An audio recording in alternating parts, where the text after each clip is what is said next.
कैराना में आपने मृगांका सिंह का चुनाव प्रचार देखा। अब आपको एक बाहुबली की बेटी का चुनाव प्रचार दिखाते हैं। इस प्रत्याशी का नाम है रूपाली दीक्षित। रूपाली न सिर्फ बाहुबली की बेटी हैं, बल्कि लंदन से पढ़कर भारत लौटी हैं।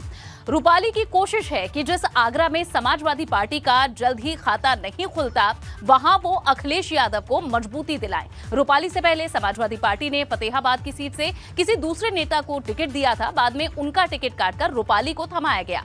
अब रूपाली जिम्मेदारी को निभाते हुए तैयारियों में जुटी हुई हैं।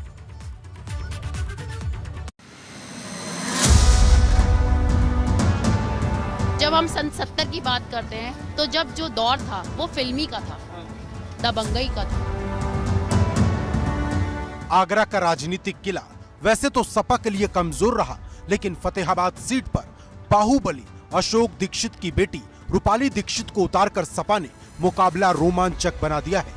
रूपाली लंदन से पढ़ के लौटी हैं। ब्रिटेन से मैनेजमेंट स्टडीज में पोस्ट ग्रेजुएशन किया है। कई बड़ी कंपनियों में नौकरी करने के बाद राजनीति को नया ठिकाना बनाया है।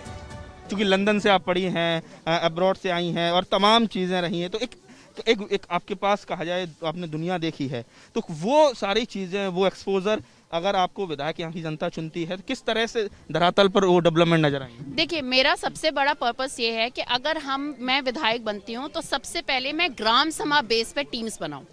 हमारे यहाँ दलाली और ठेकेदारी बहुत आगे चलती है। आदमी ये चाहता है कि अगर वो मुझसे कनेक्टेड है तो वो अपने नाम से 100 काम कराए, और वो जानता भी नहीं है कि वो काम किसके हो रहे हैं। अगर हम ग्राउंड बेस पे अपनी टीमों को अभी से तैयार कर दें, चाहे वो महिला की हो, चाहे वो यूथ की हो, चाहे वो किसी स्कूल बेस पे हो, मतलब आप जातिवाद को छोड़ के जो हम डेवलपमेंट बेस बनाएंगे वो बनाएंगे शिक्षक के बेस पे।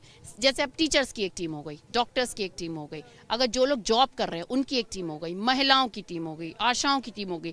ये ऐसी कड़ी होती है जो कहीं ना कहीं सिस्टम में घुसी होती है।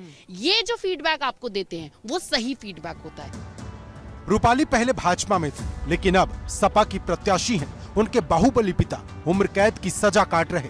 हालांकि रूपाली बाहुबली की कुछ अलग ही परिभाषा बताती हैं।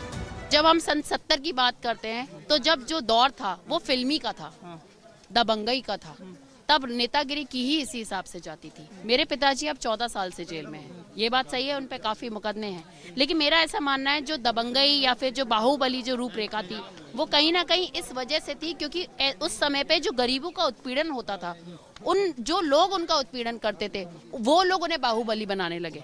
अब बात यह है कि इस इमेज का मुझे यहाँ क्या फायदा मिल रहा है? मुझे लगता है ना कोई नुकसान है और ना कोई फायदा है, क्योंकि अगर कहीं ना कहीं मुझे ये नुकसान होता तो पहले ही उसमें कहीं भी ऐसा नहीं होता कि मेरे को लेके कहीं भी किसी की बात दिमाग में कोई बात होती या मैं उस अपने आप को वो कैप्चरिंग जो चाहती थी लोगों के बीच में कर पाती। मुझे देखा जा रहा है कि मैं पढ़ी लिखी हूँ, महिला हूँ और युवा हूँ, जो एक चेंज और वो चेंज मैं क्रिएट कर पा रही हूँ, उसका उस इमेज का मेरे ऊपर कोई वो नहीं है। ठीक है, बेस है, वो सबको मिलेगा, परिवार वाली बात है। मेरे पीछे दीक्षित लगा है, मैं आज भी अपने पिताजी का नाम लेके चलती हूँ। पर वो जब मैंने शुरुआत में इस फील्ड में शुरुआत करी, एक महिला हैं गांव की और उनसे गले मिलकर अभिवादन करना, एक कहा जाए एक रिलेशन बिल्डअप करना व्यक्तिगत तौर पर, ये कहीं ना कहीं नजर आ रहा है, जो अक्सर देखा जाता है कि प्रत्याशियों में मिसिंग होता है, भावनात्मक अटैचमेंट कहा जाए। रूपाली दीक्षित से पहले सपा ने राजेश शर्मा को प्रत्याशी बनाया था, लेकिन चुनाव से पहले रूपाली का नाम आगे कर दिया। सपा ने तो रूपाली पर भरोसा कर लिया, लेकिन फतेहाबाद की जनता उन पर कितना भरोसा करेगी ये 10 मार्च को ही साफ होगा। आगरा की फतेहपुर सीट से नितिन उपाध्याय की रिपोर्ट।